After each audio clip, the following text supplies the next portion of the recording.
Shabbat Shalom. This week, Parasha, we're learning about many things that happened after the life of Sarah. The life of Sarah ended after the binding of Yitzchak, Akedat Yitzchak, and before the marriage of Yitzchak. Abraham went to Hebron, the city of Hebron, and brought there the graveyard for burying his wife Sarah. The graveyard was very special because there was the resting place of Adam and Eve, and he brought it to eternity. After that, we learning about the new marriage. New life begins, the marriage of Yitzchak. Abraham sending his messenger, his servant Eliezer, to find a new wife to his son. Now, we can see clearly from the Torah that for Abraham is very, very important who would be this woman. It's not that he just looking for a good name. It's very, very important for him that it will be someone with very special character. And we understand why. Abraham was father of monotheism. He was rich, he was famous, he won wars, he had very big influence, he was publishing books, going to speak in many places, to be this heir of Abraham, to continue his legacy of bringing the idea of monotheism, of one God, to the rest of the world. You need a couple. It's not enough. Abraham was dealing with the men, Sarah dealing with the women, and of course preparing all the household. We see when the angels came to Abraham, Abraham was responsible for the meat, and Sarah was responsible for the cakes and bakes. So they were working together very much, and of course the woman need to be 100% in this mission. So Abraham, Eliezer, his servant, swear to Abraham that he will do the best that he can to find the right woman from the land that the family of Abraham living in. Because Abraham knew this land, and he knew that there probably we will find the right match. Eliezer going with 10 camels to the land of Haran, the city of Haran, that interestingly, this city still exists in the border of Turkey, Syria, and Iraq, if I'm not mistaken, but in the area of Turkey, and there we can see very old town Haran, and we can see even the well of Haran, where they taking the water out from the ground, and to this well, I don't know if this well, but to the well of the city Eliezer came. The well of the city was in some topics, it was the center of the city. We're finding also Yaakov coming to the well. We're finding that Moshe coming to the well. Why? Because the well was the source of water, of course, and everybody is coming to the well to take water for their homes, for drinking, for bathing, for cleaning, for everything. The well was the source. Eliezer coming with 10 camels to the well, and the Torah explaining in length 67 verses, psukim, the Torah talking about this story. And it's very interesting because the story is it's a story. The Torah giving us very important laws. In one letter we can learn a law. The verses about Shabbat is 2-3 verses, but this story is very long. So the Torah telling us that he came and then he made a vow, made a play that he prayed to God that he will find the right woman. So he made a deal that if he will ask a woman if she can bring him water, and she will offer him, and she will offer also to the camels, that will be the right woman.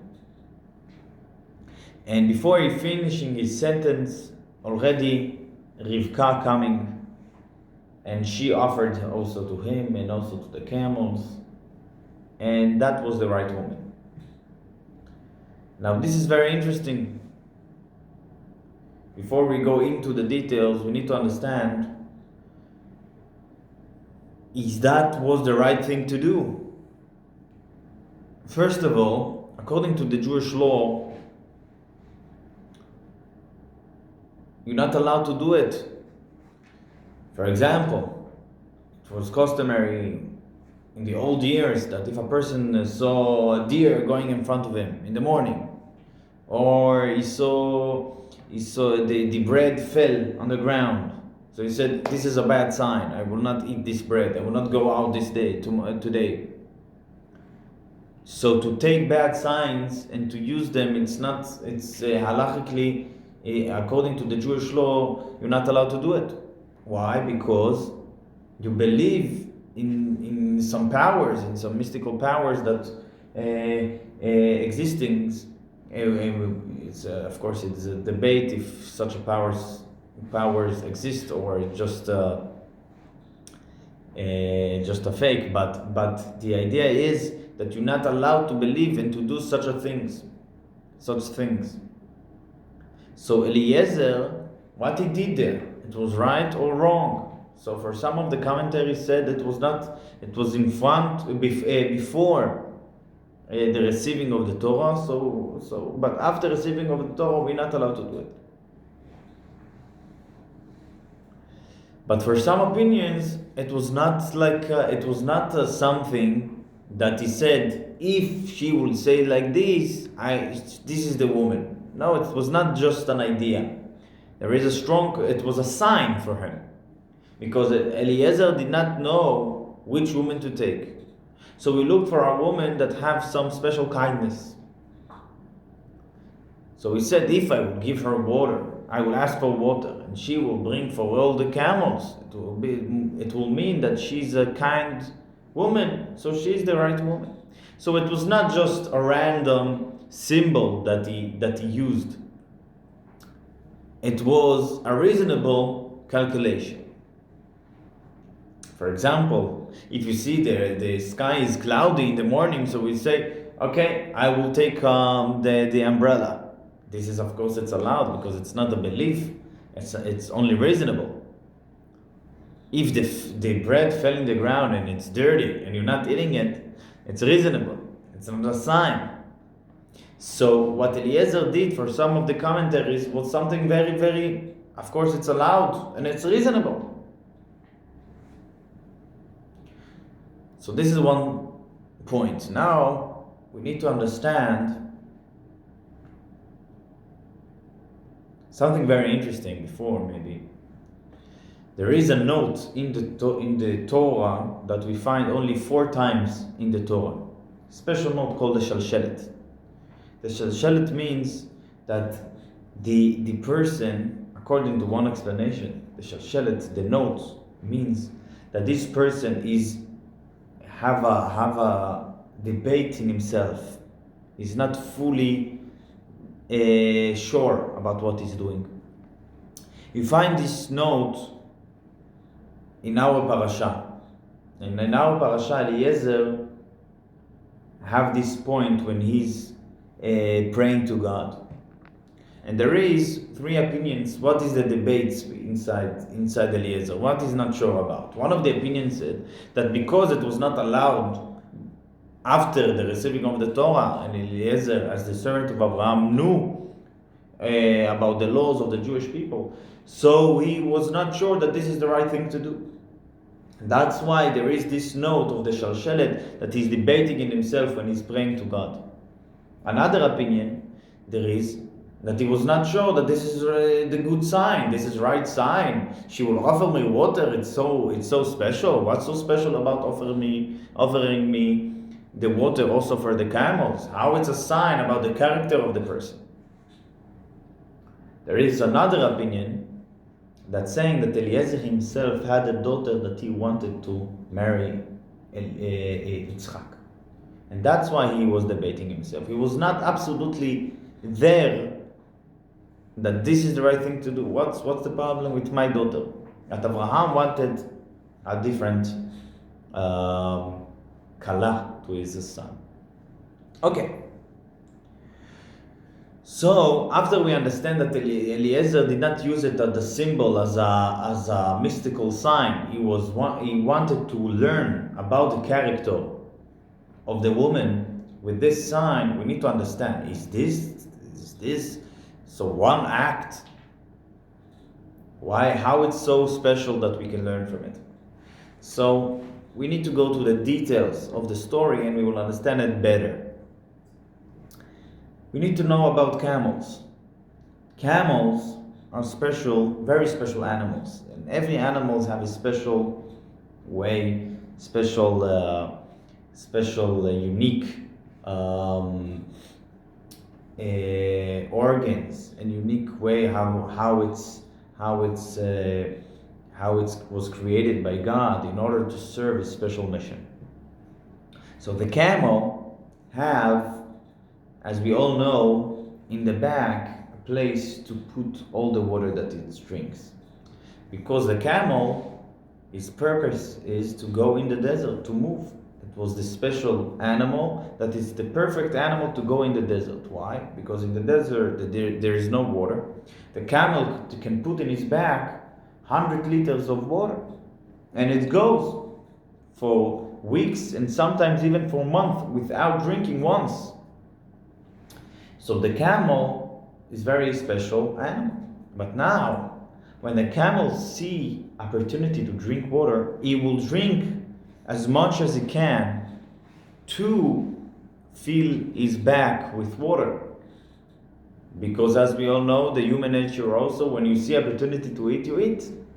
So the camel also, when you're serving him water, he will drink to his full capacity.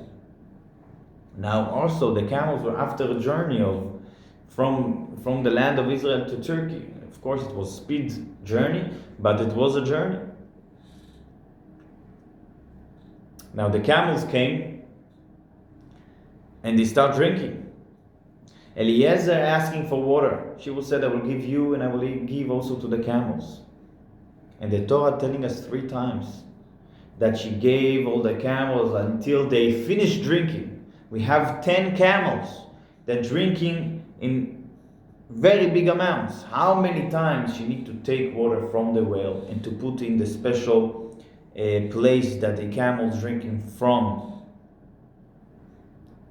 I don't know, 20, 30, 30, 60 times until all the camels finish drinking.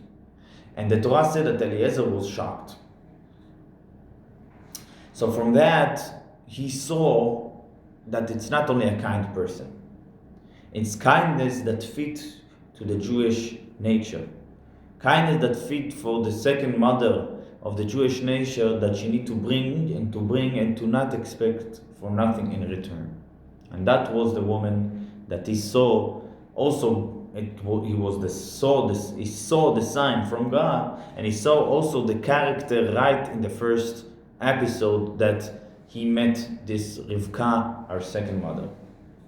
Now this is very special character that also defining the Jewish specialty. We need to know to give and to not expect for nothing in return. And this is our way. This is our way to all the generations.